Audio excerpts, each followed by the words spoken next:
ಎಲ್ಲರಿಗೂ ನಮಸ್ಕಾರ. ನಾನು ಮನೋಜ್. ಇವತ್ತಿನ ದಿನ ನಾವು ಅಮೃತ ಬಳ್ಳಿಯ ಬಗ್ಗೆ ಒಂದಷ್ಟು ಮಾಹಿತಿಗಳನ್ನ ತಿಳ್ಕೊಳ್ಳೋಣ ಮತ್ತು ಅದರಿಂದ ಆಗ್ತಕ್ಕಂಥ ಪ್ರಯೋಜನಗಳು ಮತ್ತು ಅದನ್ನೇ ಯಾವ ಥರನಾಗಿ ಕಂಡುಹಿಡಬೇಕು ಅನ್ನೋದನ್ನು ಕೂಡ ತಿಳ್ಕೊಳ್ಳೋಣ ಅಂತ. ಇದನ್ನು ಆಯುರ್ವೇದದಲ್ಲಿ ಅಮೃತ ಅಂತ ಕರೀತಾರೆ ಮತ್ತು ಗುಡುಚಿ ಅಂತಲೂ ಕರೀತಾರೆ. ಇದನ್ನು ಯಾವ ಥರ ಕಂಡುಹಿಡಿಬೋದು ಅಂತಂದ್ರೆ, ಇದು ಹಾರ್ಟ್ ಶೇಪ್ ಇರ್ತೈತಿ. ನೀವು ನೋಡ್ತಾ ಇರ್ಬೋದು ಇಲ್ಲಿ, ಇದು ಹಾರ್ಟ್ ಶೇಪ್ ಇರ್ತೈತಿ ಮತ್ತು ಇದರ ಒಂದು ಎಲೆಯ ಮುಂದಿನ ಭಾಗ ಡಾರ್ಕ್ ಹಸಿರು ಕಲರ್ ಇರ್ತೈತಿ ಮತ್ತು ಇದು ಹಿಂದಿನ ಭಾಗ ವೈಟಿಶ್ ಇರ್ತೈತಿ ಮತ್ತು ಇದರ ಕಾಂಡವನ್ನು ನೀವು ಗಮನಿಸ್ಬೋದು. ಇಲ್ಲಿ ಕರ್ವಿಂಗ್ ಐತಿ ಮತ್ತು ಇದೇನಾದರೂ ಹಣ್ಣು ಆಯ್ತು ಅಂತಂದ್ರೆ ರೆಡ್ ಕಲರ್ ಆಕೈತಿ ಹಣ್ಣದ. ಇನ್ನು ಇದರ ಯಾವ ಭಾಗವನ್ನು ಔಷಧಿ ಗುಣವಾಗಿ ಇದನ್ನು ಯೂಸ್ ಮಾಡ್ತೀವಿ ಅಂತಂದ್ರೆ, ಇದರ ಎಲೆಯ ಭಾಗವನ್ನು ಯೂಸ್ ಮಾಡ್ತೀವಿ, ಕಾಂಡವನ್ನು ಯೂಸ್ ಮಾಡ್ತೀವಿ ಮತ್ತು ಬೇರನ್ನು ಕೂಡ ಯೂಸ್ ಮಾಡ್ತೀವಿ. ಈ ಒಂದು ಅಮೃತ ಬಳ್ಳಿ ಭೂಮಿ ಮೇಲೆ ಹೆಂಗೆ ಬಂತು ಅನ್ನೋದ್ರ ಬಗ್ಗೆ ಒಂದು ಸಣ್ಣ ಕಥೆ ಐತಿ. ಏನಂತಂದ್ರೆ, ರಾಮ ಮತ್ತು ರಾವಣರ ಮಧ್ಯೆ ಯುದ್ಧ ಆದಾಗ ಅಲ್ಲಿ ವಾನರ ಸೈನ್ಯ ಮೃತಪಟ್ಟಿರ್ತೈತಿ. ಆ ಒಂದು ಸಂದರ್ಭದೊಳಗೆ ದೇವತೆಗಳು ಅವರನ್ನು ಮತ್ತೆ ಬದುಕಿಸೋದಕ್ಕೋಸ್ಕರ ಅಮೃತವನ್ನು ಅವ್ರ ಮೇಲೆ ಸಿಂಪಡಿಸ್ತಾರಂತೆ. ಆ ಒಂದು ಸಿಂಪಡಿಸಿದ್ದ ಒಂದಷ್ಟು ಹನಿಗಳು ಭೂಮಿ ಮೇಲೆ ಬಿದ್ದು ಈ ಒಂದು ಅಮೃತ ಬಳ್ಳಿ ಹುಟ್ಕೊಳ್ಳುತ್ತೆ. ಇನ್ನು ಇದನ್ನು ಬಿಷಕ್ರಿಯ ಅಂತ ಕರೀತಾರೆ. ಬಿಷಕ್ರಿಯ ಅಂತಂದರೆ ವೈದ್ಯರಿಗೆ ಒಂದು ಪ್ರಿಯವಾದಂಥ ಡ್ರಗ್ ಇದು. ಯಾಕಂತಂದ್ರೆ ಇದು ಒಂದು ಡ್ರಗ್ ಇದ್ಬಿಟ್ರೆ ಸಾಕು, ಒಬ್ಬ ಫಿಸಿಷಿಯನ್ನ ಎಂಥದೇ ರೋಗವನ್ನು ತಡೆಗಟ್ಟಬಹುದು ಅಂಥ ಒಂದು ಶಕ್ತಿ ಈ ಒಂದು ಅಮೃತ ಬಳ್ಳಿಯಲ್ಲಿ ಇರ್ತೈತಿ. ಇನ್ನು ಈ ಅಮೃತ ಬಳ್ಳಿಯನ್ನು ಸೇವನೆ ಮಾಡುವುದರಿಂದ ಆಗುವ ಪ್ರಯೋಜನಗಳೇನ ಅನ್ನೋದನ್ನು ತಿಳ್ಕೊಳ್ಳೋಂಥ. ಮೊದಲನೇದಾಗಿ ನಮ್ಮ ದೇಹದ ಇಮ್ಯುನಿಟಿಯನ್ನು ಜಾಸ್ತಿ ಮಾಡ್ತೈತೆ, ಅಂದರೆ ರೋಗ ನಿರೋಧಕ ಶಕ್ತಿಯನ್ನು ಇದು ಜಾಸ್ತಿ ಮಾಡ್ತೈತಿ. ಎಷ್ಟೋ ಜನ ನೋಡಿರ್ಬೋದು ನೀವು, ಈಗ ರೋಗಗಳಿಂದ ತುತ್ತಾಗ್ತಾ ಇರ್ತಾರೆ ಪದೇ ಪದೇ.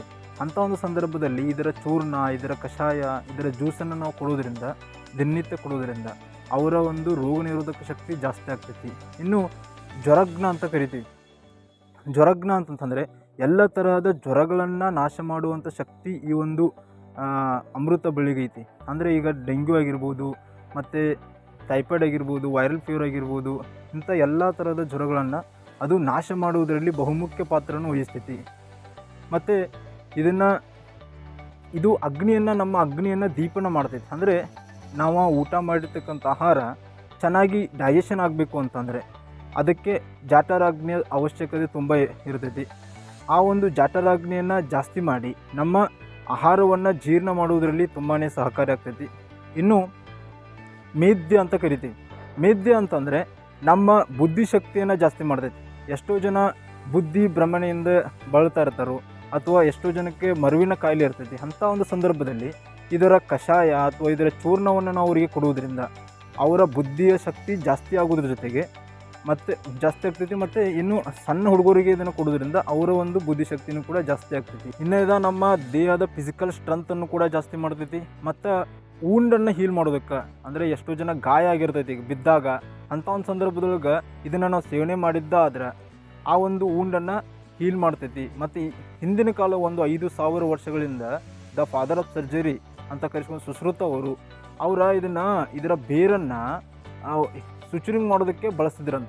ಇನ್ನು ಮೂಳೆಗಳ ಸಮಸ್ಯೆ ಇದ್ದಾಗ, ಅಂದರೆ ಈಗ ಆಸ್ಟಿಯೋಪೊರೋಸಿಸ್ ಆಗಿರ್ಬೋದು, ಆಸ್ಟಿಯೋಪೀನಿಯಾ ಆಗಿರ್ಬೋದು, ಮತ್ತು ಮಂಡಿ ನೋವು, ಇಂಥ ಒಂದು ಸಂದರ್ಭದೊಳಗೆ ಈ ಒಂದು ಅಮೃತ ಬಳ್ಳಿಯನ್ನು ನಾವು ತೊಗೊಳ್ಳೋದ್ರಿಂದ, ಸೇವನೆ ಮಾಡೋದ್ರಿಂದ ಆ ಮೂಳೆಗಳ ಸಮಸ್ಯೆನ ನಿವಾರಣೆ ಮಾಡೋದ್ರಲ್ಲಿ ಸಹಕಾರಿ ಆಗ್ತೈತಿ ಮತ್ತು ಮೂಳೆಗಳನ್ನು ಕೂಡ ಸ್ಟ್ರಾಂಗ್ ಮಾಡ್ತೈತಿ. ಇನ್ನು ಮೇಹಾರ ಅಂತ ಕರಿತೀವಿ. ಮೇಹಾರ ಅಂತಂತಂದರೆ ಡಯಾಬಿಟಿಸ್ ಮೆಲಿಟಸಲ್ಲಿ, ಎಸ್ಪೆಷಲಿ ಡಯಾಬಿಟಿಸ್ ಮೆಲಿಟಸ್ 2 ಅಲ್ಲಿ ಇದು ತುಂಬಾ ಸಹಕಾರಿ ಆಗ್ತೈತಿ. ಅಂದರೆ ಇದು ನಮ್ಮ ಬ್ಲಡ್ ಶುಗರ್ ಲೆವೆಲನ್ನು ನಾರ್ಮಲ್ ತೊಗೊಂಬಂದು ಡಯಾಬಿಟಿಸನ್ನು ಕಂಟ್ರೋಲ್ ಮಾಡೋದ್ರಲ್ಲಿ ಹೆಲ್ಪ್ ಮಾಡ್ತೈತಿ. ಮತ್ತಿನ್ನು ಹೈಪರ್ ಟೆನ್ಷನಲ್ಲೂ ಕೂಡ ನಾವು ಸೇವನೆ ಮಾಡ್ಬೋದು.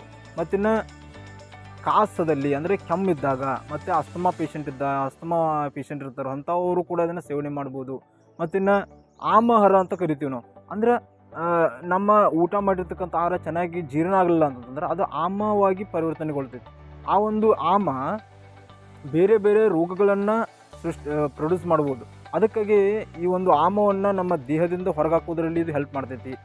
ಇನ್ನು ಕಾನ್ಸ್ಟಿಪೇಷನ್ ಇದ್ದಾಗ ಎಷ್ಟೋ ಜನ ಮಲಬದ್ಧತೆಯಿಂದ ಸಫರ್ ಆಗ್ತಿರ್ತಾರೆ. ಅಂಥ ಒಂದು ಸಂದರ್ಭದೊಳಗೆ ಇದ್ರೊಳಗೆ ಫೈಬರ್ ಕಂಟೆಂಟ್ ಜಾಸ್ತಿ ಇರೋದರಿಂದ ಈ ಒಂದು ಅಮೃತ ಬಳ್ಳಿಯನ್ನು ನಾವು ತೊಗೊಳ್ಳೋದ್ರಿಂದ ನಮ್ಮ ಮಲಬದ್ಧತೆಯನ್ನು ನಿವಾರಣೆ ಮಾಡೋದರಲ್ಲಿ ಸಹಕಾರಿ ಆಗ್ತೈತಿ. ಇನ್ನು ಇದನ್ನು ಯಾವ ಥರನಾಗಿ ನಾವು ಸೇವನೆ ಮಾಡ್ಬೋದು ಅಂತಂತಂದ್ರೆ ಇದರ ಎಲೆಗಳಿಂದ ತಯಾರಿಸಿರ್ತಕ್ಕಂಥ ಜ್ಯೂಸನ್ನು ಕೂಡ ನಾವು ಸೇವನೆ ಮಾಡ್ಬೋದು. ಮತ್ತು ಇನ್ನು ಚೂರ್ಣ ರೂಪದಲ್ಲಿ ಮತ್ತು ಟ್ಯಾಬ್ಲೆಟ್ಸ್ ರೂಪದಲ್ಲೂ ಕೂಡ ಇದು ಎಲ್ಲ ಆಯುರ್ವೇದಿಕ್ ಫಾರ್ಮಸಿಗಳಲ್ಲಿ ಅವೈಲೇಬಲ್ ಐತಿ. ನೀವು ಅದನ್ನು ಪರ್ಚೇಸ್ ಮಾಡ್ಕೊಂಡು ಸೇವನೆ ಮಾಡ್ಬೋದು. ಇನ್ನು ಇದರಿಂದ ಡಿಕಾಕ್ಷನ್ನು ಕೂಡ ನಾವು ಪ್ರಿಪೇರ್ ಮಾಡ್ಬೋದು. ಅಂದರೆ ಕ್ವಾತ್ ಅಂತ ಕರಿತೀವಿ ನಾವು ಆಯುರ್ವೇದದೊಳಗೆ. ಅಂದರೆ ಈ ಹೆಂಗೆ ಪ್ರಿಪೇರ್ ಮಾಡ್ಬೇಕು ಇದನ್ನಂತಂದ್ರೆ, ಇದು ಒಂದು ಕಿರುಬೆರಳಿನ ಅರ್ಧದಷ್ಟು ಅದರ ಕಾಂಡವನ್ನು ಕಟ್ ಮಾಡ್ಕೋಬೇಕು. ಅದನ್ನು ಅದ್ರಾಗ 1 ಗ್ಲಾಸಷ್ಟು ನೀರು ಹಾಕೋಬೇಕು.